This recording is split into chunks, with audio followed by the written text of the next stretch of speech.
Halo, suara saya kedengaran? Iya, Kak. Dengar, Kak.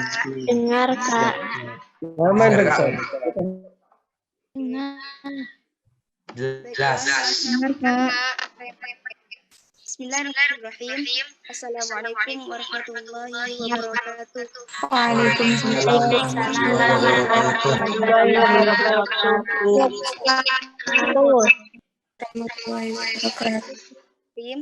Alhamdulillahirabbil alamin. Assalatu wassalamu ala asyrofil anbiya'i wal mursalin wa ala alihi wa sahbihi ajma'in, amma ba'du. Alhamdulillah. Pada kesempatan kali ini, pertama-tama marilah kita panjatkan puji syukur kehadiran Allah Subhanahu wa taala, karena pada kesempatan kali ini kita masih diberi kesehatan, yakni mengikuti kajian pada malam hari ini dalam rangka mencari ilmu sekalipun secara virtual, karena kondisi yang tidak memungkinkan untuk melakukan secara tatap muka. Kedua kalinya sholawat beserta salam tak lupa kita haturkan kepada junjungan Nabi besar Muhammad sallallahu alaihi wasallam. Allahumma sholli wa sallim wa barik alaihi. Karena berkatnya kita diangkat dari alam jahiliyah menuju alam yang terang benderang, yakni dengan adanya Islam dan iman. Alhamdulillah, untuk mempersingkat waktu, untuk mengefektifkan waktu, sebelumnya saya memperkenalkan diri. Nama saya Lela Komaria sebagai moderator pada kajian pada malam hari ini. Terus diperkenalkan juga nama pemateri atas nama Lailatul Yusra. Alhamdulillah namanya sama nggih. Nama belakang tidak. Oke, selamat malam Kak Lailatul Yusra. Malam. Oke. Sebelum kita mulai, izinkan saya menyampaikan sedikit pengantar.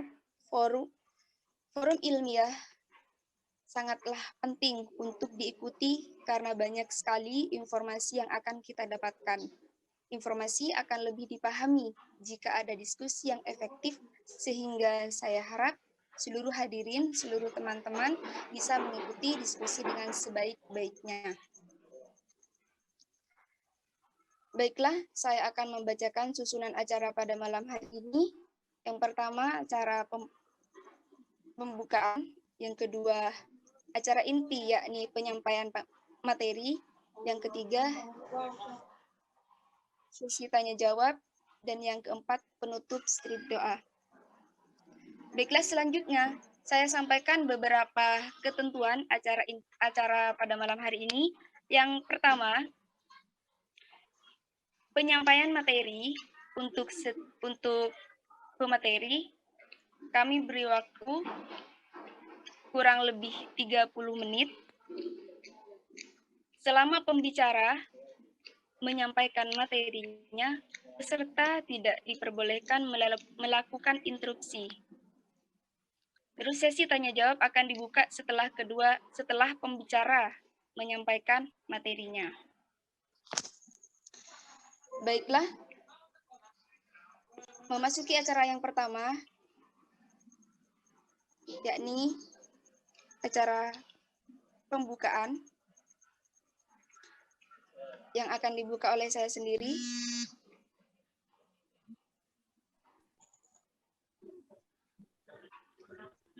Maaf terjeda.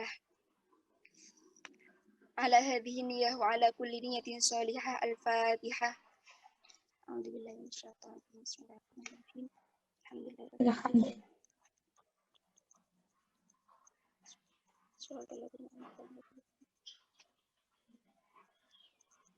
Memasuki acara yang kedua, yakni acara inti, yakni penyampaian materi oleh Kak Lailatul Yusra. Oh iya, tema saya lupa untuk menyampaikan tema. Tema pada malam hari ini adalah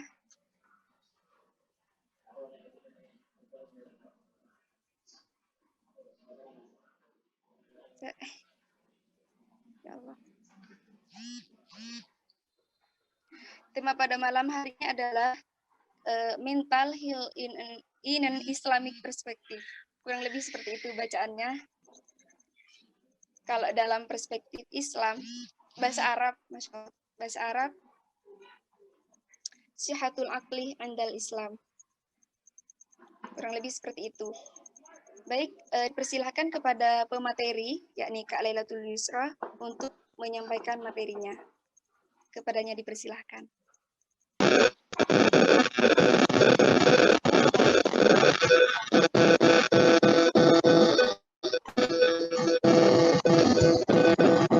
Suara saya kedengeran kan ya?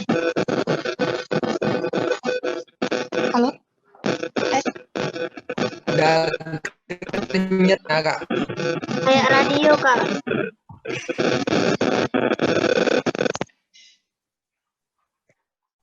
Nah, enak. Wah, anu lagi, Kak. Sama ya? Kenyet lagi, Kak. Itu handsetnya biasanya, Kak. Suaranya Mending kecil, nggak usah pakai. Gimana? Enak udah? Mungkin dari kayak ada radionya itu, Kak. Lebih baik nggak usah pakai headset. Oke. Nah, nyaman, Kak. Kalau gini, Kak. Gimana? Enak udah? Mantap. Oke, Kak. Siap. Sip. Ya. Siap, Kak. Oke, Kak. Assalamualaikum warahmatullahi wabarakatuh. Waalaikumsalam Waalaikumsalam warahmatullahi wabarakatuh. Waalaikumsalam warahmatullahi wabarakatuh. Waalaikumsalam warahmatullahi wabarakatuh. Nah, sebenarnya saya itu berencana itu penyampaian ini lebih santai, kayak mungkin kita ada suara dari teman-teman juga, tapi tadi karena sudah dijelaskan prosedurnya sama moderator, ternyata waktunya 30 menit dan memang tidak boleh ada interupsi dari teman-teman, jadi saya langsung jelaskan secara singkat saja dulu, nanti mungkin di sesi selanjutnya bagaimana terserah moderator.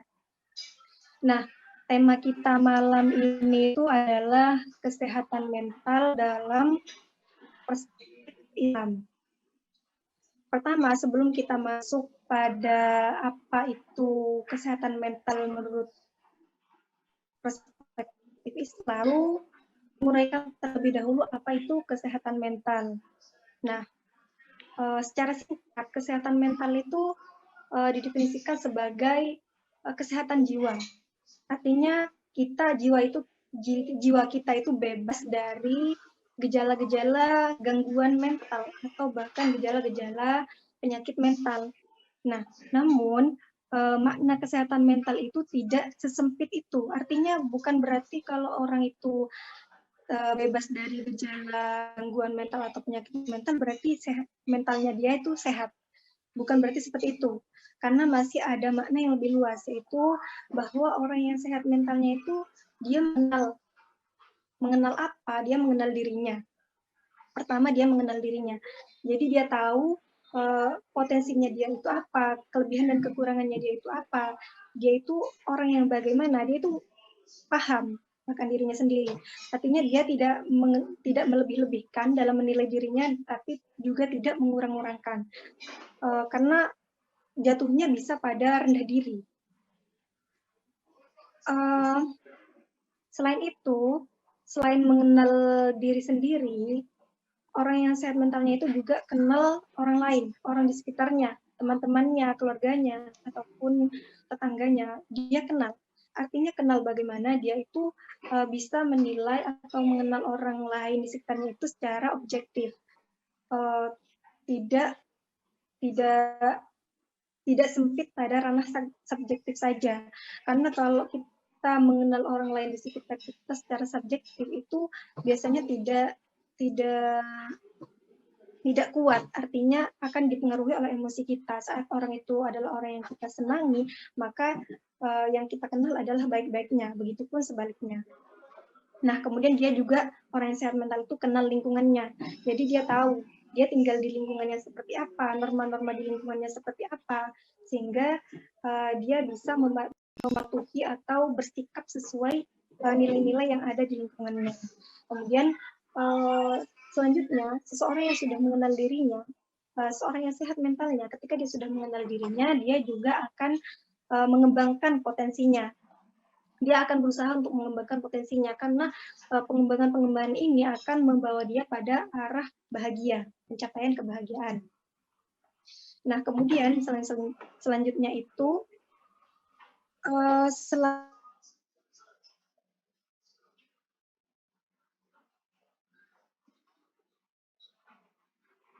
selain dia mengenali diri dan mengembangkan potensinya, dia itu harmonis. Apa sih fungsi-fungsi jiwa itu? Fungsi-fungsi jiwa itu dari pikiran, perasaan, kemudian sikap atau tingkah kita, bentuk dari hasil pikiran perasaan itu sendiri itu sinkron atau artinya harmonis. Harmonis di sini bukan berarti harus sama. Misalkan kalau pikiran kita A, maka perasaan kita juga harus A. Karena terkadang ada kondisi di mana pikiran dan perasaan kita itu tidak, karena misalkan kita dihadapkan dengan satu problem, perasaan kita mengatakan kita harus seperti ini dan pikiran kita mengatakan kita harus seperti itu. Nah, bukan berarti orang yang seperti ini sudah tidak sehat mentalnya. Artinya orang yang mengalami hal ini masih akan dikatakan sehat jika perbedaan antara pikiran dan perasaan itu masih bisa disinkronkan atau diharmoniskan.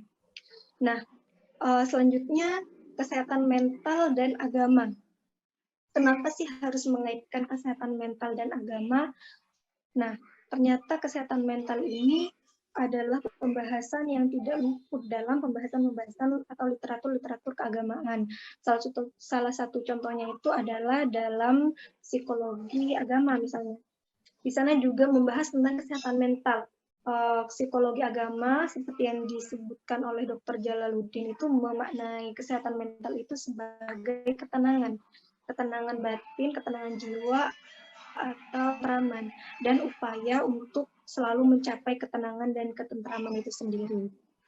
Nah, kenapa sih agama ini berkaitan dengan yang namanya mental? Nah, atau apa sih buktinya kalau agama ini berkaitan dengan kesehatan mental? Hal ini sudah banyak dilakukan penelitian. Salah satu contohnya itu penelitian yang membuktikan bahwa penerapan komitmen religius ini terhadap pasien-pasiennya itu, terhadap perawatan kesehatan mental itu 75% itu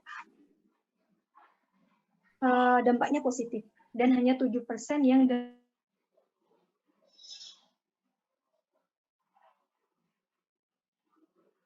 kurang. Sedangkan bahkan sudah disebutkan oleh salah satu tokoh psikolog, yaitu tokoh psikoanalisis, Carl Gustav Jung, bahwa selama dia melayani konselingnya, dalam konseling 35, konselingnya yang sudah berusia 35 tahun ke atas itu masalah utamanya adalah sebenarnya kurangnya wawasan keagamaan. Dan penyelesaian masalah mereka, kesehatan mental mereka, semuanya bisa diselesaikan dengan cara mengembalikan mereka pada wawasan keagamaan itu sendiri. Artinya, agama itu sendiri sebenarnya adalah fondasi dari untuk tercapainya kesehatan mental. Nah, selanjutnya lebih mengkerucut lagi kesehatan mental dalam agama Islam, dalam perspektif agama Islam. Kalau tadi dalam perspektif agama secara umum, saat ini adalah dalam perspektif agama Islam. Nah,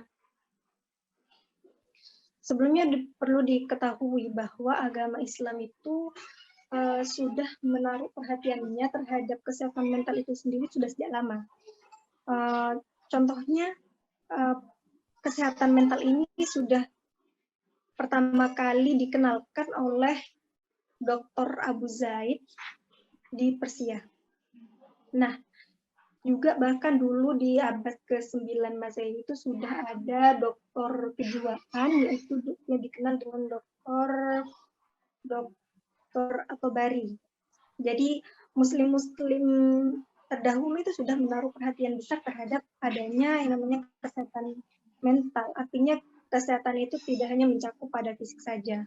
Nah, selanjutnya bagaimana kesehatan mental itu sendiri dalam Islam? Jika tadi itu kesehatan mental dari sisi muslimnya atau pemeluk-pemeluk Islam, kemudian sebenarnya sih kesehatan mental dari sudut pandang Islam. Sebenarnya saya katakan di sini kesehatan mental dengan kata Islam itu sendiri sebenarnya setara, maknanya sangat setara. Karena coba kita kaji kembali kata Islam. Sebelum itu kita ulang kembali makna kesehatan mental menurut psikologi agama tadi, yaitu tentram, tenang. Nah, sedangkan Islam dari kata Islam sendiri, pengembangan katanya itu seperti tercantum di beberapa ayat Al-Quran itu salah satu contohnya seperti asalmu, maknanya itu damai. Sudah jelas ya terkoneksi antara damai dan tentram tadi. Artinya kalau kita damai maka kita tentram.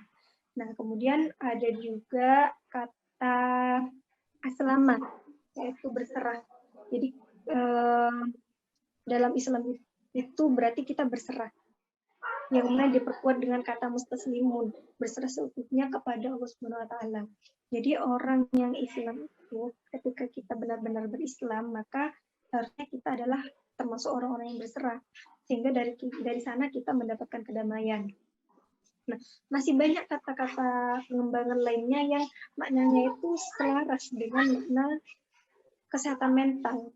Artinya memang Islam ini coba kita tinjau kembali dari visi misinya saja. Visi misinya saja itu adalah untuk menebarkan kedamaian.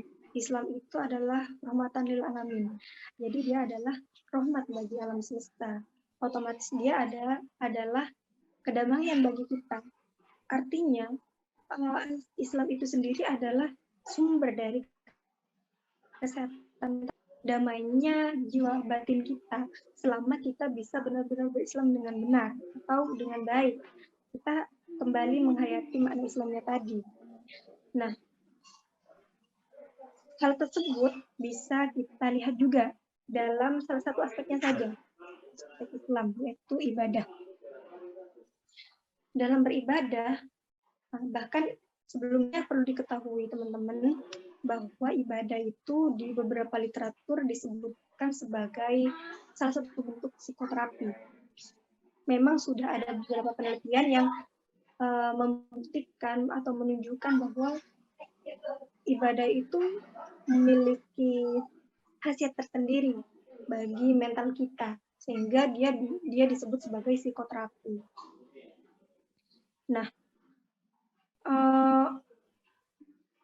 penguatan dari ibadah ini sebagai bentuk fondasi penenang atau obat dari mental kita adalah kita coba meninjau pada surah Ar-Ra'd ayat 28, di mana di sana disebutkan bahwa orang-orang yang berzikir ini adalah orang-orang yang akan tenang, jadi tenang, sehat mentalnya dia. Nah, kemudian dijabarkan kembali, zikir ini apa sih zikir? Dalam ayat ini sebenarnya zikir tidak hanya mencakup kita melafalkan lafal-lafal zikir, tapi disebutkan di salah satu buku itu bahwa zikir yang adalah ibadah. Itu adalah ibadah di sholat, kemudian baca Al-Quran, ya zikir seperti pada umumnya, baca-bacaan zikir, dan ibadah-ibadah lainnya. Namun sebelum kita mempertanyakan bagaimana ibadah itu bisa benar-benar menjadi psikoterapi bagi kita perlu mendalami makna ibadahnya. Di mana ibadah ini kan berasal dari kata abdun, jadi hamba. Jadi ketika kita beribadah, kita berarti menghamba. Saat itu kita sedang melakukan amalan sebagai bentuk penghambaan kita, perserahan diri kita kepada Allah Subhanahu wa taala. Artinya, dalam beribadah, inti utamanya adalah hal tersebut, penyerahan diri atau pengabdian diri. Kalau hal itu hilang dari pelaksanaan ibadah kita, maka nilai ibadah itu sendiri sebagai bentuk ketenangan bagi kita atau terapi bagi kita itu akan hilang juga. Kita contohkan saja misalkan sholat 5 waktu. Sholat 5 waktu itu wajib kan. Nah, kadang kita itu melaksanakan sholat hanya demi untuk menunaikan kewajiban. Jadi, saya muslim, saya punya kewajiban buat sholat. Misalkan sekarang sudah waktunya sholat zuhur atau sholat maghrib dan sholat sunnahnya. Saya harus sholat agar saya tidak punya tanggungan kewajiban, misalkan. Nah, kadang orang itu diburu oleh kata kewajiban itu, sehingga nilainya itu, penghayatannya itu kurang. Ya, akhirnya dia hanya melaksanakan gerakan sholat tanpa ada value-nya, nggak ada maknanya dia. Gitu. Nah, kemudian intinya perlu digarisbawahi ya, dari ibadah-ibadah itu sendiri, bagaimana itu bisa bernilai bagi kita, bahkan bisa menjadi obat atau psikoterapi bagi kita. Artinya adalah letaknya satu, yaitu bagaimana kita menghadirkan Tuhan di ibadah-ibadah kita, atau saat itu kita benar-benar berserah dan mengabdi. Nah, pertama kita coba menguraikan contohnya sholat. Sholat itu dalam salah satu literatur disebutkan bahwa secara psikologis dia memang mengandung aspek-aspek psikologis. Contohnya adalah di gerakannya. Gerakan-gerakan sholat itu bisa disebutkan sebagai olahraga bagi fisik ataupun batin kita. Artinya dia berhasiat untuk merelaksasikan fisik ataupun mental kita atau batin kita. Makanya gerakan-gerakan sholat itu menjadi relaksasi tertentu bagi kita. Nah, tunggu sebentar.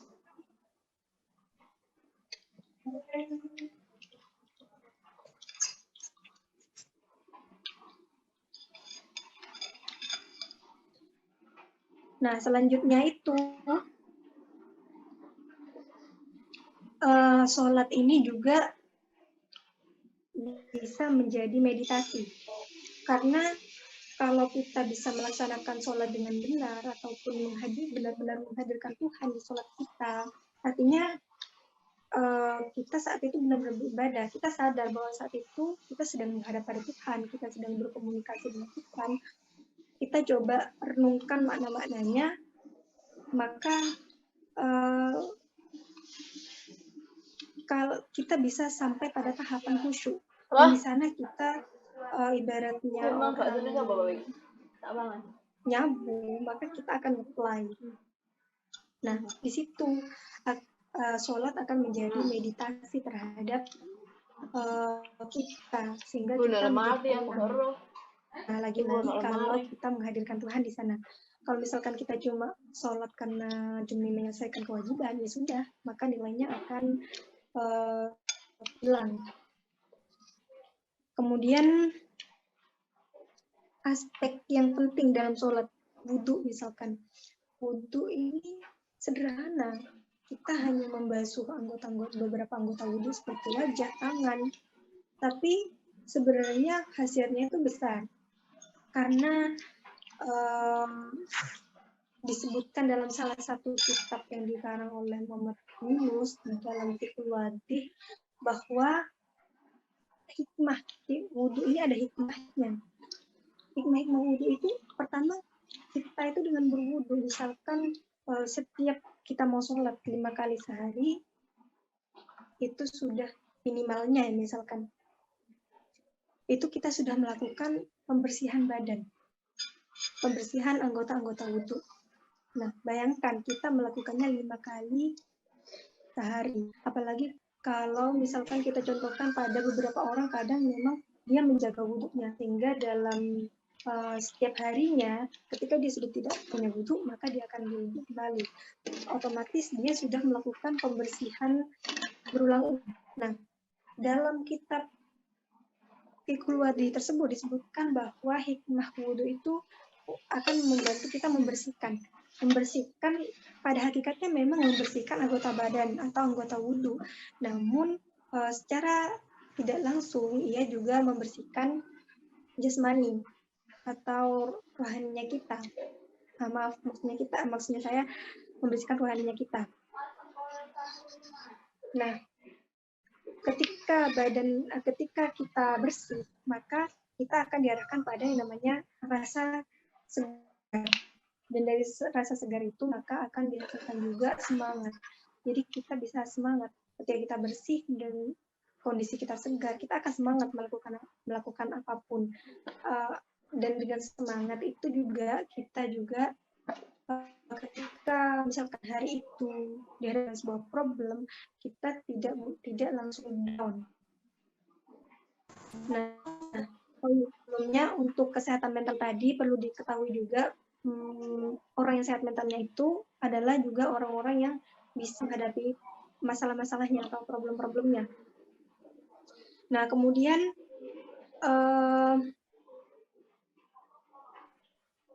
salah satu contoh ibadah lainnya adalah membaca Al-Quran. Membaca Al-Quran dengan menghayati maknanya. Jika misalkan kita itu tidak pandai bahasa Arab, tidak bisa memahami makna bacaan-bacaan kita bisa menggunakan Al-Quran terjemah untuk sesekali ketika kita membaca Al-Quran sambil lalu kita baca makna dari bacaan-bacaan kita. Karena itu sangat penting. Dengan kita memahami maknanya, kita akan memahami apa yang disampaikan oleh ayat-ayat yang kita baca. Sehingga dari sana Al-Quran ini sebagai kalamullah itu tersampaikan maksudnya apa gitu, sehingga juga nilainya itu sampai. Nah, ini Al-Quran ini sebagai salah satu terapi untuk kesehatan mental ini sudah sering kita dengar ya, misalkan di nyanyian tentang obat hati salah satunya dengan baca Al-Quran dan maknanya. Sebenarnya itu sudah sangat familiar. Artinya memang sudah diakui sejak lama bahwa ibadah-ibadah itu seperti membaca Al-Quran ini sebenarnya adalah obat bagi hati kita. Jadi memang bentuk psikoterapi terhadap kesehatan mental atau gangguan-gangguan mental yang terjadi. Nah, kemudian zikir secara umum atau yang kita kenal dengan membaca bacaan zikir itu juga bisa menjadi psikoterapi. Selama kita sambil lalu menghayati makna kalimat-kalimat yang kita baca. Artinya ketika kita berzikir membaca tasbih, kita harus menghayati apa makna tasbih. Kita sedang memuji Tuhan, sehingga ketika kita bertasbih atau melakukan zikir membaca tasbih, kita memerankan peran kita bahwa saat itu kita benar-benar sedang memuji. Atau misalnya tahmid, kita bersyukur, maka saat itu kita benar-benar bersyukur, merasakan sambil lalu menghayati, mentadaburi hari ini kita sudah dapat nikmat apa saja, seperti itu. Nah, mungkin bisa saya contohkan dari salah satu pengalaman saya. Suatu waktu saya pernah berada di kondisi saya sebelum masuk ke itu perlu saya pertegas bahwa orang yang sehat mentalnya ini bukan berarti dia harus selalu bahagia, bukan berarti moodnya dia harus selalu di atas, tidak. Karena grafik mood bagi orang-orang yang normal atau orang-orang yang sehat mentalnya juga ada kalanya moodnya dia itu turun. Jadi kayak suatu waktu dia memang bahagia, moodnya dia naik, tapi kemudian karena kita itu tidak terlepas dari namanya problem, ketika kita dihadapkan dengan problem, kemudian moodnya kita turun, misal kita sedih, tapi nanti mood kita akan kembali naik lagi. Seperti itu. Jadi mood kita itu, mood yang normal itu grafiknya adalah memang naik turun. Berbeda dengan grafik mood orang-orang yang mengalami frustasi, misalkan dia moodnya selalu ada di bawah dan susah untuk dinaikkan. Jadi teman-teman perlu ingat bahwa adalah wajar bila suatu ketika teman-teman itu harus merasa sedih, merasa marah, atau bahkan merasa galau, merasa stres, asalkan selama kita mau menyadari bahwa saat itu kita sedih, saat itu kita sedang marah, alasannya seperti ini. Oke, kita boleh meluapkan kesedihan kita, misalkan dengan menangis, asalkan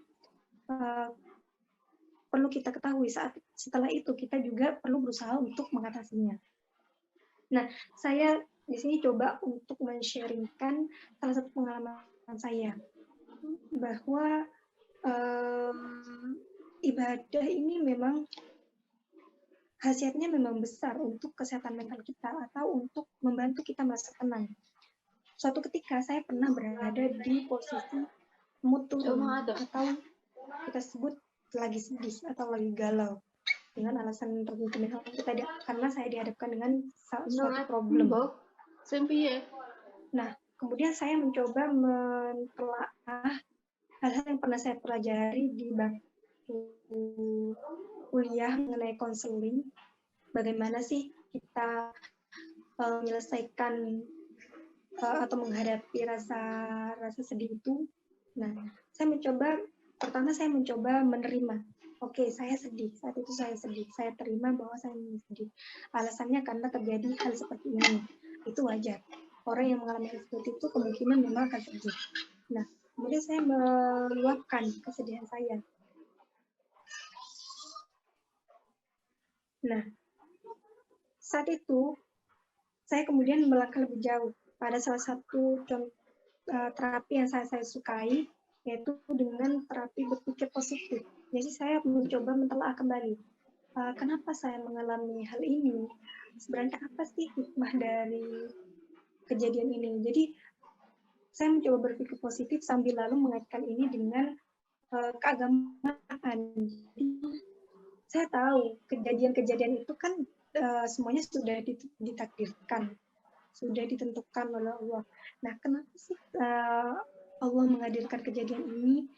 Dan apa sih sebenarnya pelajaran yang coba disampaikan?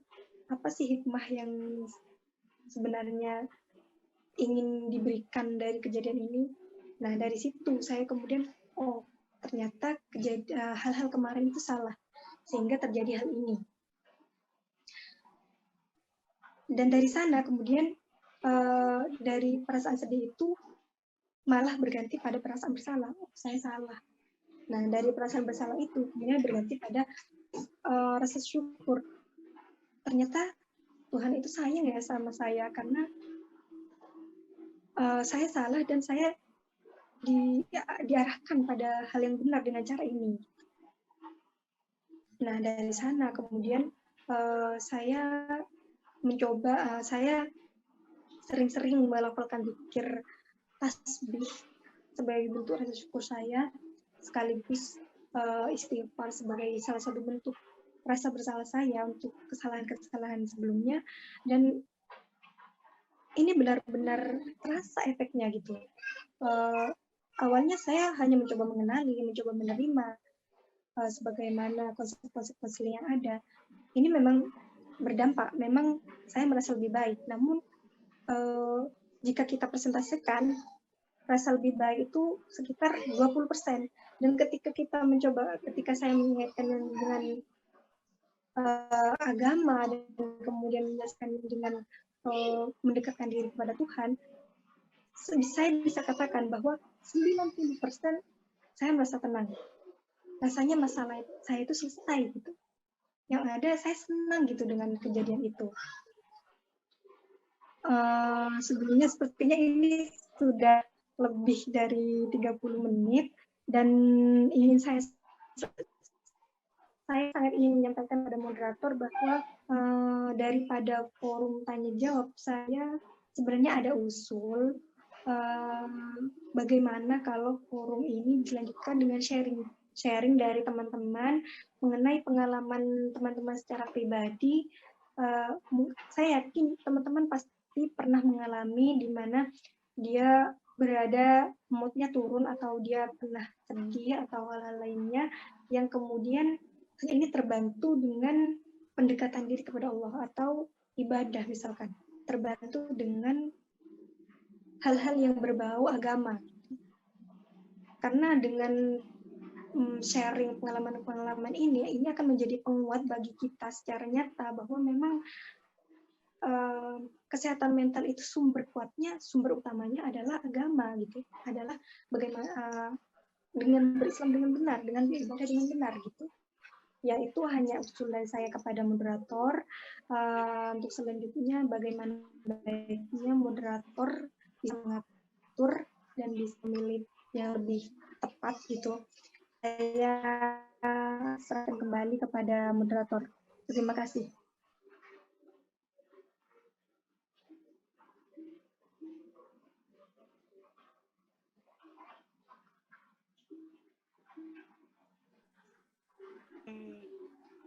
Oke, terima kasih Kak Yusro.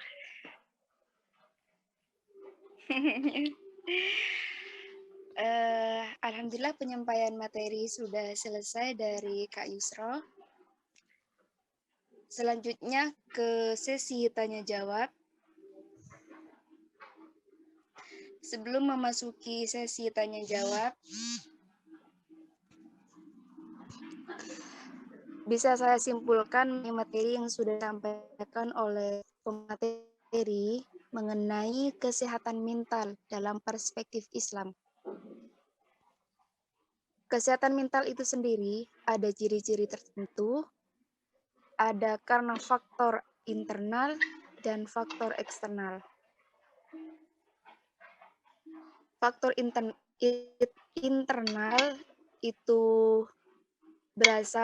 bisa jadi berasal dari sifat, bakat, gen atau keturunan dari orang itu sendiri.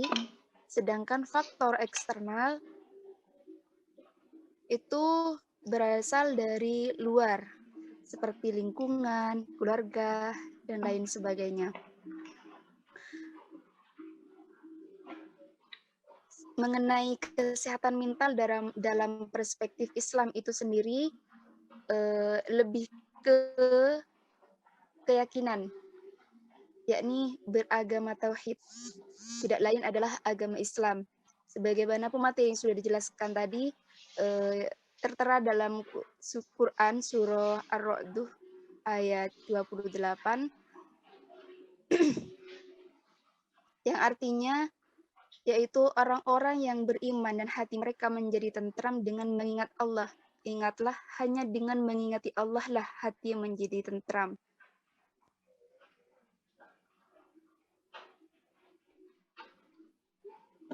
Maka daripada itu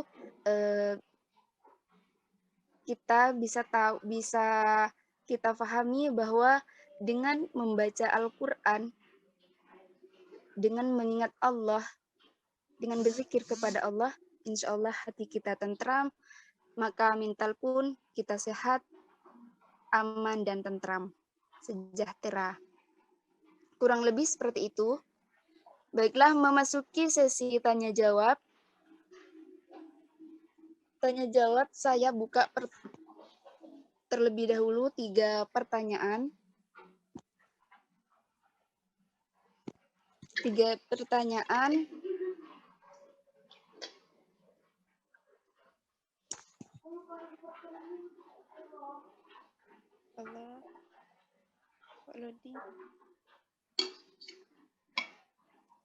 Tiga pertanyaan langsung saja kepada audiens yang mau ditanyakan. Sebutkan nama, prodi, dan angkatan. Monggo.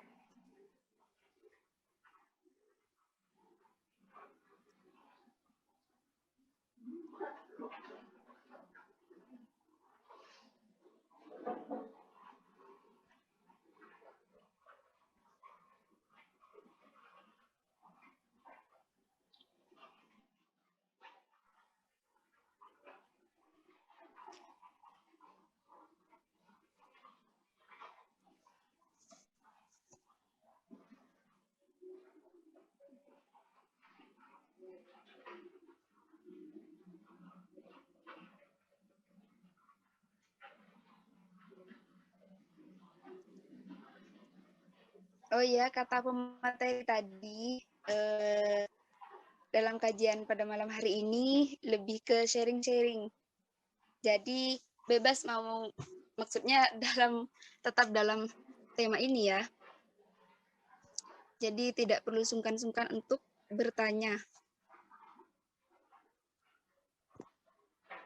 Monggo teman-teman yang mau bertanya.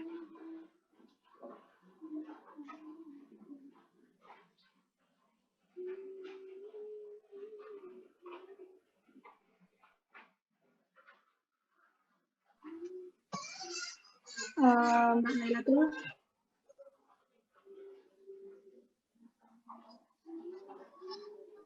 Ini Kak.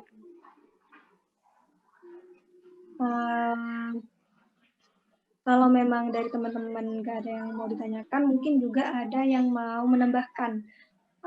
Barangkali ada pengetahuan yang lebih baru atau hal yang lebih luas mengenai pembahasan tadi. Jadi mungkin bisa dipersilahkan. Atau juga seperti yang saya katakan tadi, mungkin teman-teman mau sharing pengalamannya, dia pernah berada di masjid dan teratasi dengan jalan pendekatan diri kepada Allah, silakan. Mungkin bisa seperti itu. Ya, enggak. Enggak untuk teman-teman tapi insya Allah teman-teman banyak pertanyaan di benak kalian, insya Allah mengenai mental sehat ini atau tema pada yang sudah dijelaskan pemateri, karena ini mengenai dengan kehidupan sehari-hari, nggih. Gitu. Jadi jika nanti kalau semisal tidak ada pertanyaan, bisa ada yang menambahkan bagaimana kata materi tadi. Monggo kalau ada yang mau menambahkan dari audiens.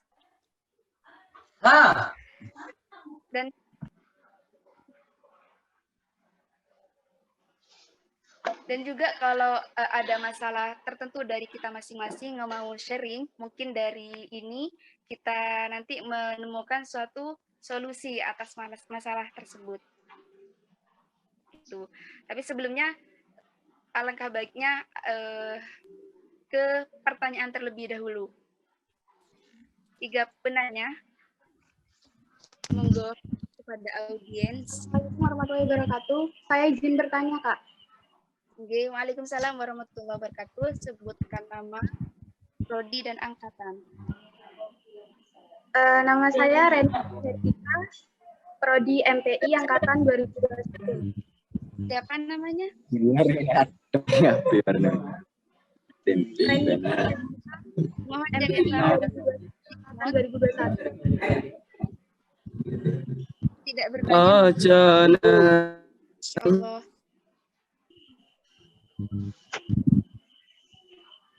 Diulangi siapa namanya? Reni Trisni Hertika, Kak. Reni, iya. Lanjut.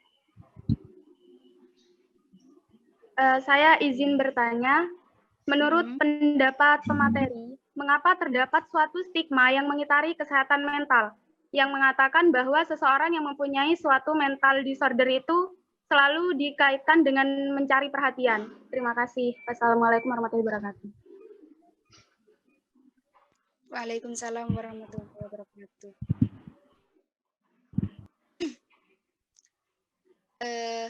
Kepada materi Kak Yusro, mau langsung ditanggapi atau 3 penanya terlebih dahulu mau diselesaikan?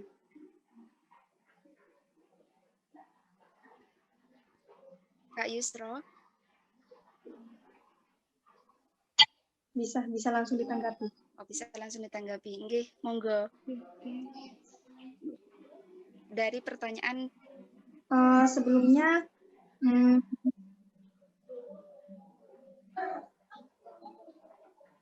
sebelumnya dari pertanyaan Mbak Reni tadi ini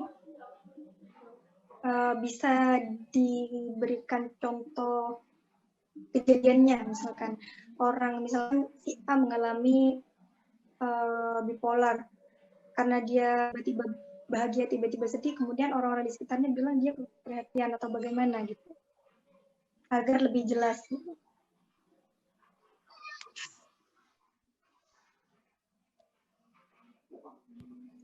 Iya, Monggo Mbak. biasanya di lingkungan itu orang yang memiliki gangguan kesehatan mental itu dikatakan mencari perhatian kepada orang lain gara-gara dia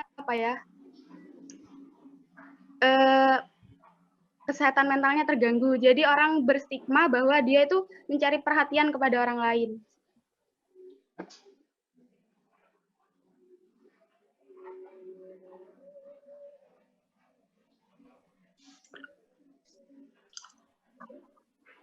Suaranya cekat-cekat Mbak Reni.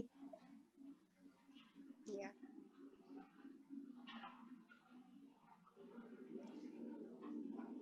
Mbak Reni, suaranya cekat-cekat, jadi nggak kedengaran ke Kak Yusro. Dan juga kalau bisa jangan terlalu cepat ya.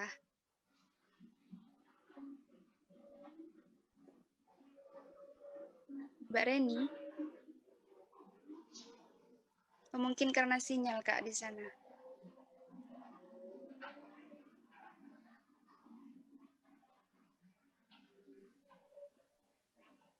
Gimana?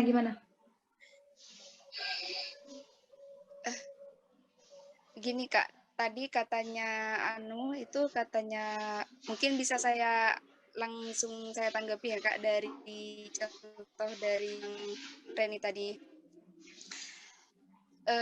Biasanya kan dalam lingkungan itu biasanya kita kalau dalam keadaan sedih kita itu mestinya mempunyai stigma terhadap orang lain untuk bisa menghilangkan rasa sedih itu, seperti kita bercerita atau kita butuh perhatian dari orang lain, begitu Kak. Kurang lebih seperti itu.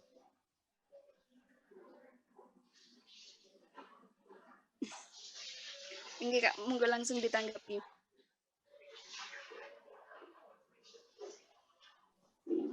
Jadi maksud pertanyaan di sini adalah kenapa muncul seorang itu misalkan mengalami kesedihan atau bahkan mengalami gangguan mental, itu dia butuh perhatian orang lain gitu. Oke Kak, kalau seperti itu pertanyaannya.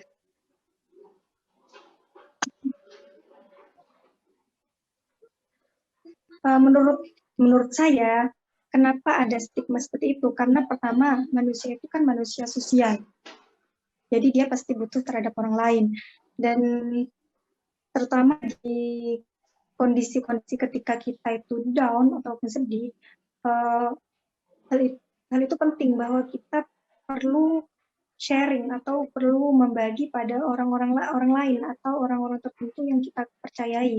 Karena setidaknya dengan hal itu akan menjadi bentuk peluapan dari kesedihan kita atau kondisi kita saat itu. Sehingga sudah lumrah ya kita ketahui bahwa dengan bercerita beban kita itu seolah-olah bisa dikatakan terangkat meskipun nggak seluruhnya. Karena seperti tadi dikatakan bahwa kesehatan mental itu kan berarti dia kenal dirinya dan kenal orang lain, sehingga dia dengan kenal orang lain dia merasa menjadi bagian dari kelompoknya, dari orang-orang lain itu. Makanya ketika dia mengalami problem, memang banyak orang butuh terhadap orang lain, terhadap orang-orang di kelompoknya itu, agar dia tidak merasa menanggung bebannya itu sendirian. Kadang dalam konsep itu disebutkan bahwa memang kadang itu konseling atau orang-orang yang datang untuk konsultasi itu bukan butuh diberikan solusi, bukan, tapi dia hanya butuh untuk didengarkan. Karena cukup dengan didengarkan saja kita itu itu adalah bentuk katarsis gitu, peluapan. Nah, hal ini sudah lumrah, jadi kayak sudah jadi kebiasaan, kayak kalau kita lagi sedih, kita cek orang terdekat kita. Ya udah, jadi bahwa kalau dia butuh orang lain, butuh pelukan, dia butuh telinga kita gitu. Meskipun sebenarnya hakikatnya utamanya itu ada pada diri orang itu sendiri, tapi tetap saja karena kita itu manusia sosial, kita tetap butuh orang lain di sekitar kita gitu. Oke. Bagaimana Mbak Rini bisa ditanggapi? Bisa diterima jawabannya? Bisa diterima? Siap. Terima kasih buat jawabannya, Kak. Oke, sama-sama. Baik, ke pertanyaan kedua, penanya kedua, monggo.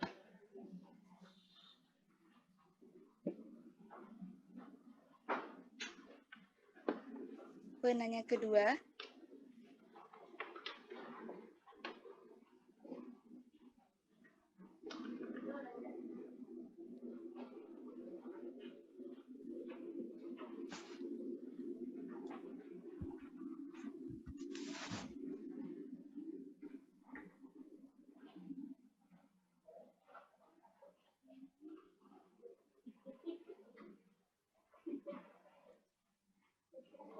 Monggo teman-teman, saya yakin kalian banyak pertanyaan mengenai ini, mengenai kesehatan mental.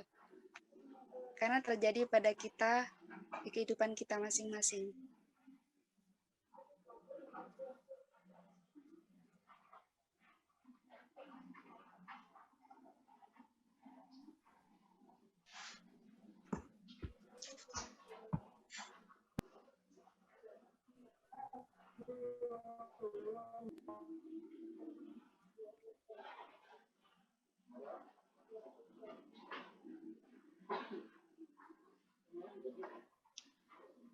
Atau mungkin karena bermasalah sinyal di tempat teman-teman, bisa langsung ditulis di kolom chat. Atau karena malu yang mau bertanya, monggo bisa ditulis di kolom chat.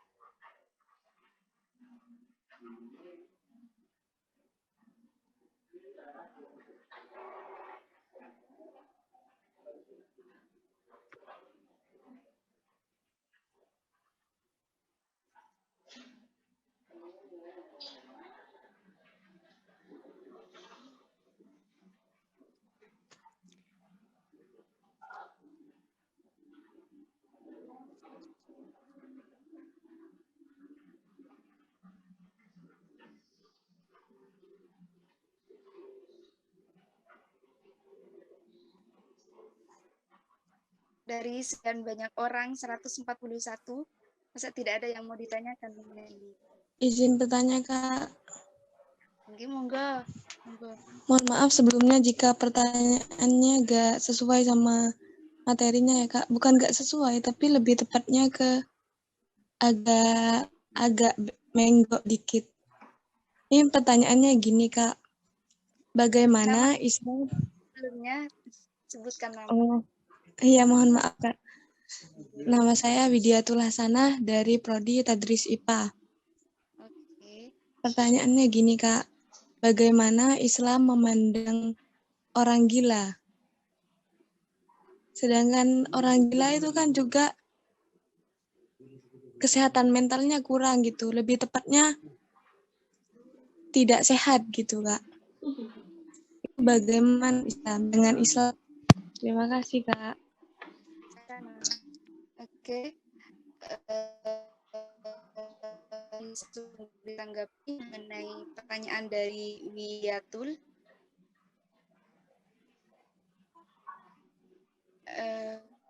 Kak Isra. Ya, siap. Pertanyaannya yang jelas, nggih? Ya, tes. Gimana Islam memandang orang gitu ya, orang yang kesehatan mentalnya terganggu.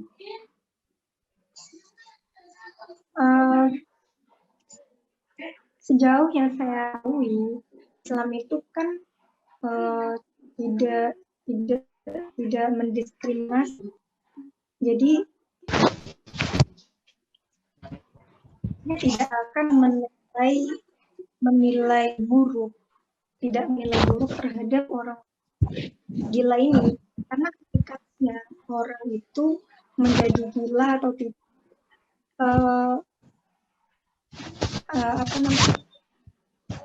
tetap ustunya jawabannya itu adalah kehendak dari Allah, meskipun mungkin ada faktor-faktor sebelumnya, misalkan faktornya karena dia selalu kepikiran tetangganya yang kaya misalkan, jadi dia dengki, kepikiran terus, akhirnya dia sampai mentalnya terganggu. Nah, itu cuma kita harus, kalau Islam sendiri tentunya tidak akan muslimnas tidak menilai buruk, karena itu sudah kehendaknya Allah kayak gitu. Bahkan dalam salah satu forum itu dijelaskan oleh seorang psikolog bahwa keadaan seperti itu, orang itu mentalnya sehat ataupun tidak, tetap satu-satunya alasan ya karena itu dia saat ini gila karena dia tengah mengalami musibah untuk menjadi gila, atau sedang diuji dengan menjadi gila. Nah, otomatis hal ini bukan yang salah. Yang perlu kita uraikan itu sebenarnya bukan itunya, tapi faktor-faktor atau sabab-musabab orang itu menjadi gila itu apa. Kalau misalkan dia memang intinya seperti ini, kita sebagai muslim, kita sudah punya pedoman di Al-Quran itu sendiri, bahwa dengan kita berzikir, dengan kita mendekatkan diri kepada Allah, maka otomatis hati kita akan tentram, dan hati yang tentram ini akan menjadi hati yang selamat dari, salah satu contohnya, selamat dari yang namanya kegilaan itu sendiri. Nah, ya intinya kita sebagai muslim, bagaimana kita perlu memelihara atau mengupayakan kedekatan kita itu, atau kita harus terus berupaya untuk menjadi muslim yang baik dan benar gitu. Insya Allah kita tetap berada di koridor benar itu, otomatis kita akan terjaga dari kata gila itu. Artinya lagi-lagi itu hal yang salah dan nggak dipandang buruk. Cuma kita sebagai muslim, kita harus terus mengupayakan untuk mengikuti pedoman-pedoman yang sudah ada dalam Al-Quran agar kita terhindar dari hal tersebut. Karena jelas bahwa orang-orang yang mengalami hal-hal seperti itu berarti dia sudah sakit, mentalnya sudah benar-benar terjangkit penyakit gitu. Jadi selama kita bisa melakukan tindakan pencegahan, kenapa kita nggak melakukannya gitu? Padahal sudah ada pedoman yang jelas gitu. Ya, itu. Oke. Terima kasih Kak Yusro. Bagaimana penanya bisa diterima atau ditanggapi? Monggo. Jadi kesimpulannya itu Kak, orang gila itu karena takdir atau karena tidak menjaga kesehatan mentalnya. Bagaimana jika orang tersebut sudah menjaga mentalnya, menjaga kesehatan mentalnya, tetapi masih ditakdirkan gila, begitu Kak? Terima kasih. Ya, ini sudah takdir ya. Ya, takdir. Tetap saja inti utamanya kita itu hidup semuanya karena kuasanya Tuhan kan. Artinya takdirnya Tuhan. Tapi kita itu manusia, kita diberi kesempatan untuk mengupayakan banyak hal. Kita masih diberi kesempatan untuk melakukan usaha-usaha. Sehingga yang terpenting kita itu harus berusaha menjaga kesehatan mental kita. Kalau misalkan ternyata kemauannya atau kehendaknya Tuhan tetap membuat kita menjadi gila, ya sudah, kita tidak bisa berbuat apa-apa. Yang terpenting kita manusia itu harus berproses.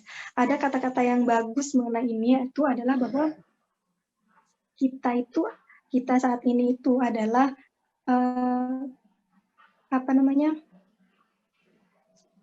ada karya terbaik karya terbaik kita terhadap Tuhan. Jadi selama kita masih hidup, ya sudah kita berproses mencoba menjadi baik, berproses berkarya sebaik mungkin, membentuk diri kita menjadi hamba yang sebaik mungkin, mengikuti pedoman-pedoman yang ada sehingga kesehatan mental kita tetap terjaga.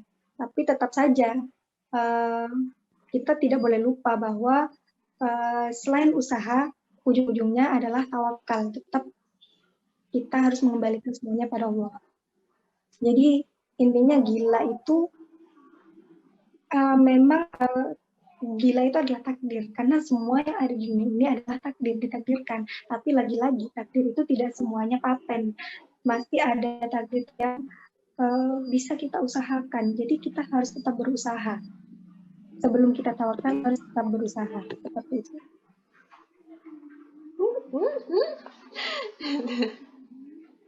Yang terlalu kesehatan mental. Terima kasih Kak Yusra. Bagaimana sudah jelas atau bagaimana? Sudah jelas, Kak. Terima kasih atas penjelasannya. Ya, sama-sama.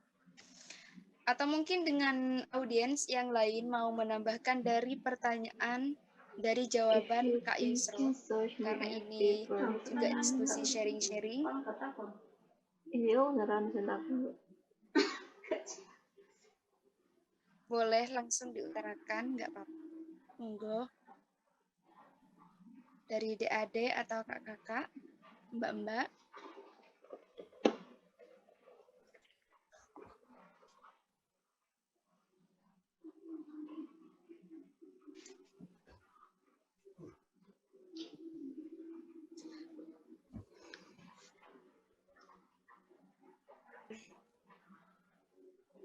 Oke, jika tidak ada, saya langsung ke pertanyaan ketiganya. Tadi ada di kolom chat.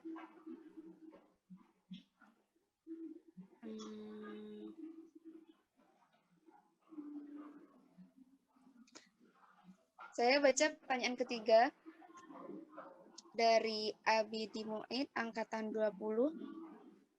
Bismillahirrahmanirrahim, saya izin bertanya, Kak, apakah hanya mengingat Allah, hidup kita akan tenang? Dan mengingat seperti apa supaya membuat kita tenang? Insya Allah pertanyaannya jelas, bisa langsung ditanggapi, Kak Eko.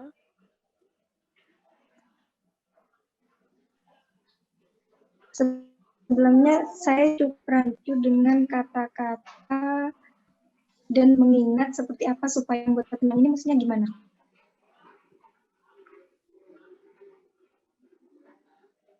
Kita tenang dan seperti apa?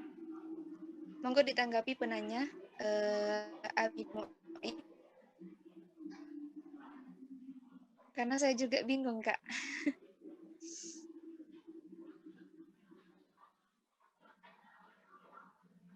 Penanya Abi Mu'in, monggo ditanggapi pertanyaannya. Saya juga sebagai moderator juga bingung untuk mengingat Allah yang seperti apa gitu. Oh, ini Kak ada di kolom chat.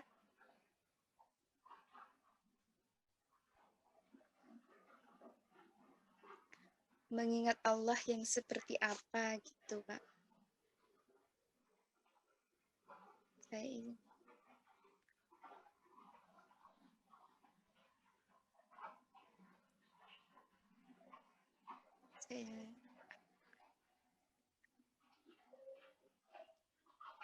Oh, iya nggak apa-apa.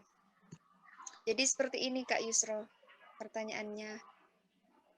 Apakah hanya mengingat Allah hidup kita akan tenang?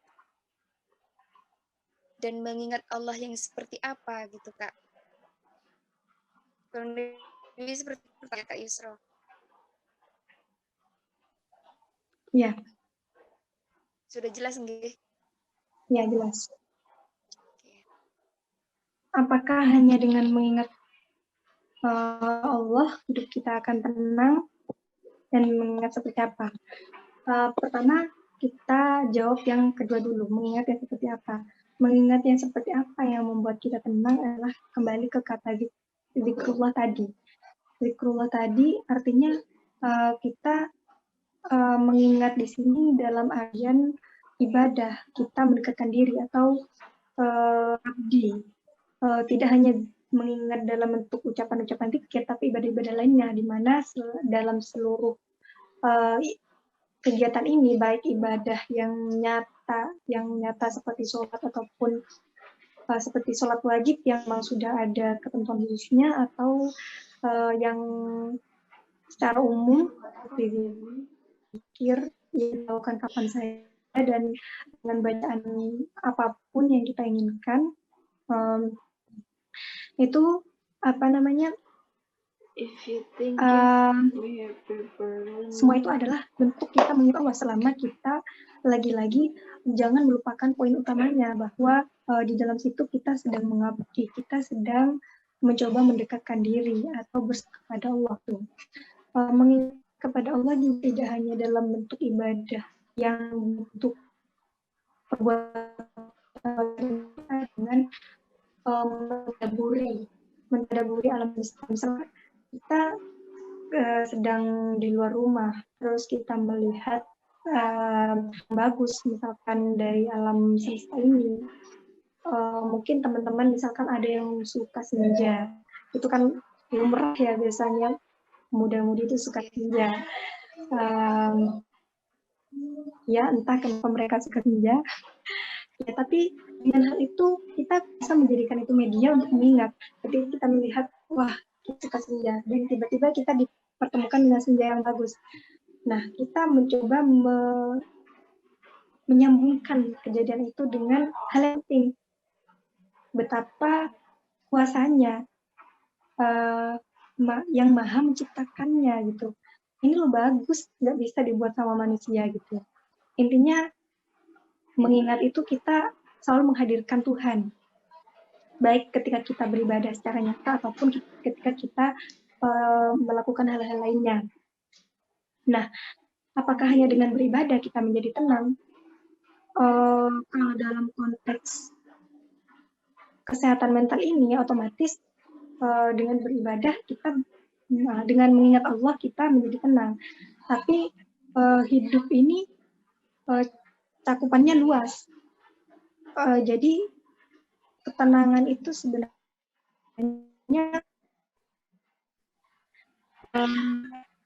tidak bisa dikatakan hanya bisa didapatkan dengan mengingat Allah, tapi ketenangan itu tidak bisa dilepas dari mengingat Allah. Artinya kalau untuk tenang kita harus mengingat Allah. Untuk mendapat ketenangan juga bukan berarti satu-satunya jalan hanya dengan zikrullah itu tadi. Tergantung konteksnya atau hal yang ketenangan semacam apa yang coba dihadirkan gitu. Bagaimana penanya? Abi Poet, bisa dipahami jawaban dari Kak Yusro? Oh ya, aku melaan dengan kayak apa sih? Aku tuh kayak tak kira biasanya kan untuk isu lah 10.000. Mau itu kapan hari itu? Wah. Bagaimana penanya? Enak sopi. Apa barang dong? Kak tapi apa? Nilai TV, habis.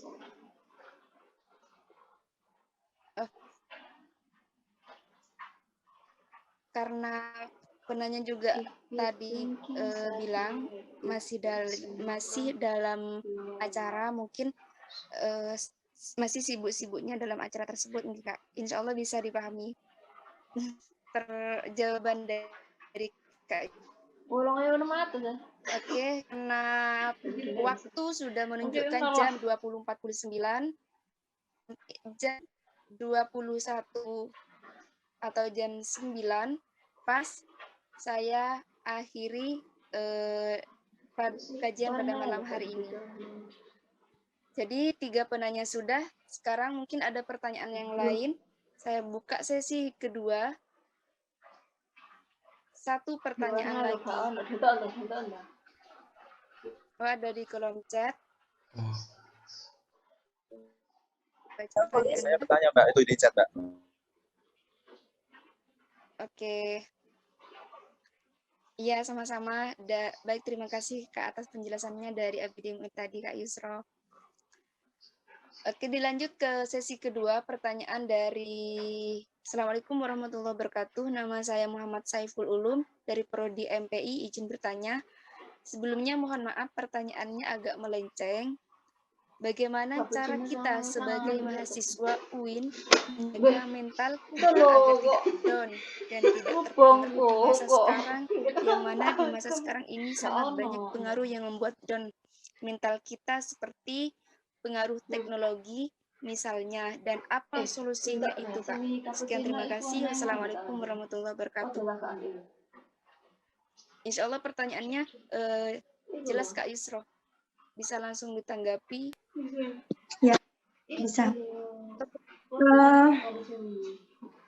Yang saya heran di sini, kenapa kalau kita mahasiswa UIN, kenapa ini malah menjadi seolah-olah penanya mengatakan kalau mahasiswa UIN mudah dibikin down dengan kemajuan-kemajuan teknologi di luar. Memangnya kenapa? Apakah mahasiswa UIN gagap teknologi? Apakah sebenarnya jawabannya satu, penanya sedang tidak percaya diri. Bagaimana kita menjaga kesehatan mental kita? Tadi sudah dijelaskan.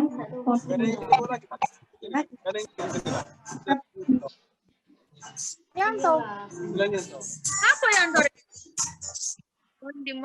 Yang tidak bersangkutan menjawab pertanyaan. Oke, bisa dilanjut. Saya lanjut ya. Oke. Tadi sudah dijelaskan, sebenarnya bisa kita ambil dari makna kesehatan mental. Bagaimana kita menjaganya, kita perlu mengenali diri kita, orang di sekitar kita, dan lingkungan kita. Sehingga dari sana kita bisa mengembangkan potensinya kita. Nah, misalkan saya posisikan di sini, saya adalah penanya, saya adalah mahasiswa UIN. Dan banyak hal di luar sana bikin saya down karena saya mahasiswa UIN. Nah, berarti kita perlu kembali mengkaji diri kita. Kelebihan saya sih apa sih kelebihan saya? Kekurangan saya apa sih? Bakat atau potensi apa sih yang bisa saya kembangkan? Dan dengan kekurangannya saya miliki, strategi bagaimana yang bisa saya lakukan agar saya bisa mencapai pengembangan potensi itu sendiri. Sedangkan misalkan lingkungan saya, lingkungan UIN, tidak begitu mendukung untuk itu misalkan. Nah, kita mencoba mencari mungkin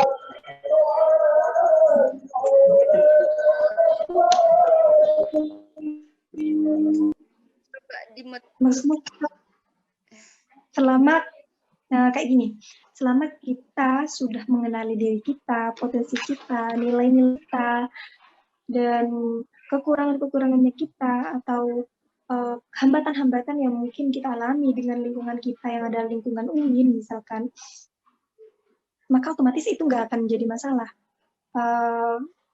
Mau kita ini anak UIN, mau kita ini kayak gimana pun itu nggak akan jadi masalah, karena kita sudah kenal. Kita sudah kenal diri kita, sudah kenal kelebihan dan kekurangannya kita, dan kenal lingkungan kita memungkinkan untuk mendukung pengembangan potensi kita sejauh apa, sehingga jika memang dirasa lingkungan kita kurang mendukung, kita bisa menambah lingkungan-lingkungan lainnya untuk menambah dukungan.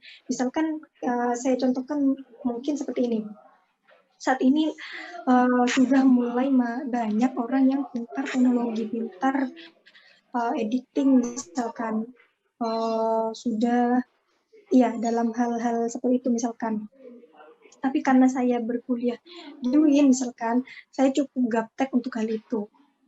Nah, kenapa kita harus down? Kalau misalkan kita kembali mengkaji diri kita, sebenarnya passion-nya kita di mana? Kalau passionnya kita memang bukan di hal itu, ya udah nggak usah dipedulikan. Kita kembangkan aja passionnya kita. Kalau misalkan passionnya kita memang kita pengen mengembangkan di arah itu, ya udah silahkan. Saya punya kelebihan, saya punya banyak relasi misalkan. Saya punya kelebihan, saya cepat tanggap dalam belajar misalkan. Ya udah, kalau misalkan UIN tidak menyediakan media untuk itu, kita memperluas jaringan saja. Gitu. Jadi nggak usah, jangan mempersempit pikiran kita hanya dengan ada lingkungan kita di UIN ataupun apapun gitu. Yang penting sekarang kita kenali dulu diri kita, kelebihan dan kekurangan kita, dan dari sana kita baru bisa menyusun strategi. Nggak perlu down untuk, misalkan banyak orang luar bilang kalau mahasiswa UIN nggak bisa apa-apa, misalkan pembelajarannya cuma segitu-segitu aja, misalkan nggak usah terpengaruh sama omongan orang, nggak usah terpengaruh terhadap stigma-stigma. Kalau kita masih terpengaruh sama itu, berarti kita belum mengenali diri kita, berarti kita kesehatan mental kita justru perlu dipertanyakan lagi gitu.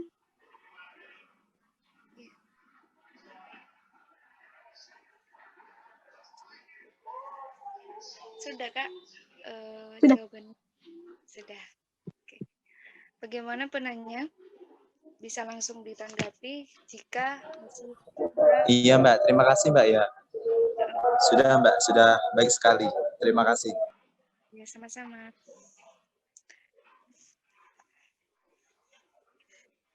Baiklah,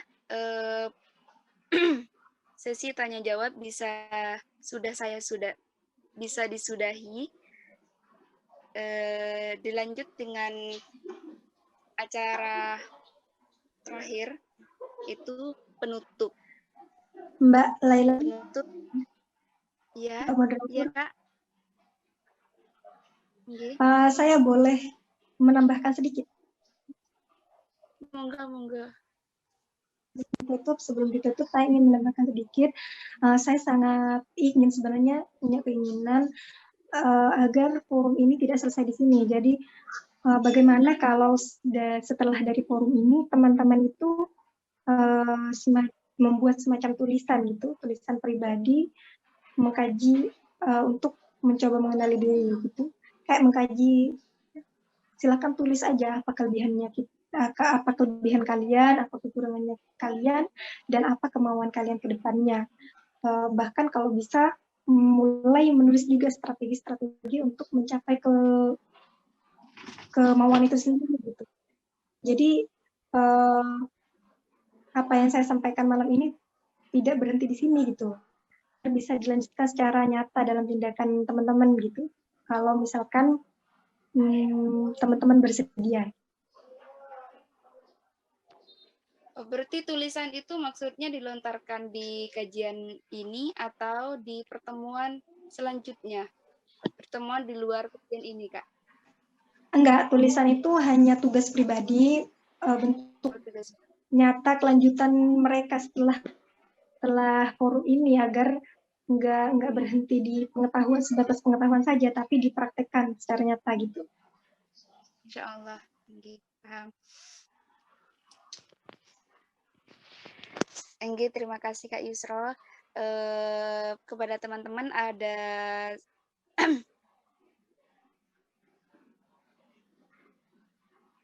sedikit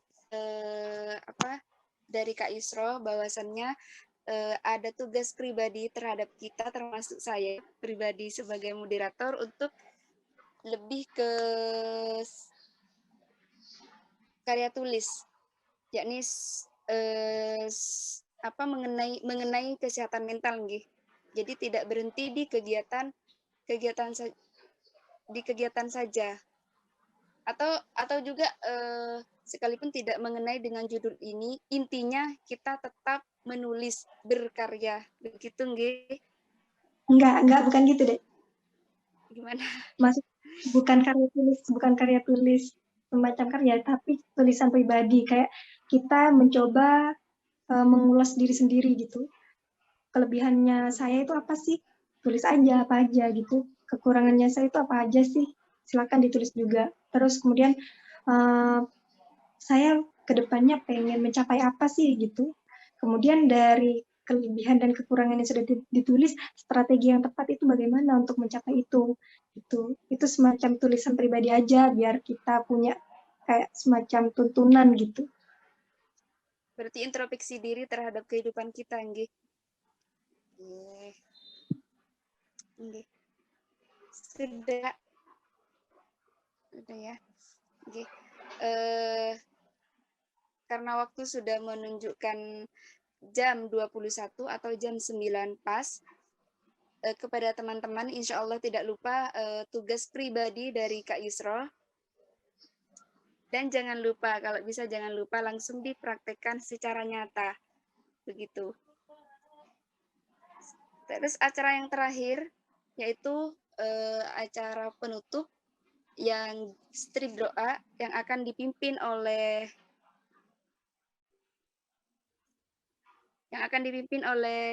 siapa? Oleh Dek Fawaid. Monggo dipimpin doa.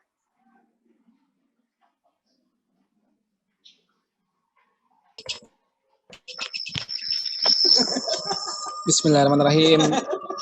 Alhamdulillahirrahmanirrahim. Hamdan syakirin, hamdan naimin, hamdan yafina mahui kafin mazidah. Ya Rabbana lakal hamdu kama yanbaghi li jalali wajhikal karim wa azim sultanik. Allahumma shalli ala sayyidina Muhammad wa ala ali sayyidina Muhammad. Salatan tunjinna biha min jamil ahwal wal afat. Wa taqdirna biha min jamil hajat. Wa tutahhirna biha min jamil syai'atna biha inda galat darajat. Wa tubalina biha salawat min jamil khairati fil hayati wa ba'dal mamat. Allahumma inna nas'aluka fid din wa afatan fil jasad wa ziyadatan fil ilmi wa barakatan fil rizqi wa tamatan qabla al-maut wa rahmatan indal maut wa maghfiratan ba'dal maut lamma hawwina alaina fi sufratil maut wa najatan minan nar wa lafa'in al-hisab. Rabbana la tuzigh qulubana ba'da idh hadaytana wa hab lana min ladunka rahmah innaka antal wahhab. Ya aziz ya ghaffar ya rabbal alamin. Rabbana hab lana min azwajina wa dhurriyyatina qurrata a'yun waj'alna lil muttaqina imama. Rabbana atina fil akhirati hasanatan wa qina adzabannar. Wa sallallahu ala sayyidina Muhammadin wa ala alihi wasallam. Subhana rabbika rabbil izzati amma yasifun. Wa salamun alal mursalin walhamdulillahi rabbil alamin. Bi asraril Fatihah.